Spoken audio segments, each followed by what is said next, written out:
Hello mga guys! Magandang hapon po sa inyong lahat.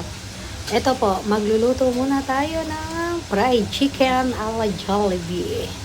Ayan lang po. Siyempre, papakita ko lang kung paano siya i-coat. Pero hindi ko napakita sa inyo yung timpla. Siyempre, secret ko yun eh. Ayan po. Bigyan muna natin siya ng harina. Tapos po, ayun. Luto na. Sinausaw na siya. Bala kayo dyan. Hindi ako magaling mag-voice over eh.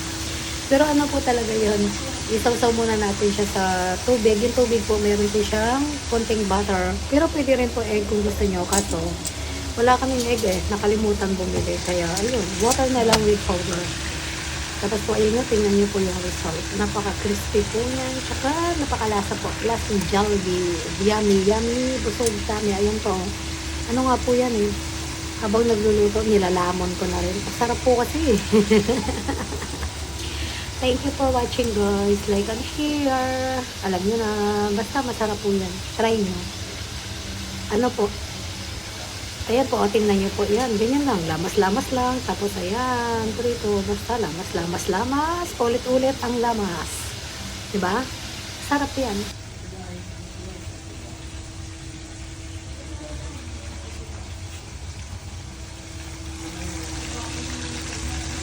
Tapos mag-amo lang.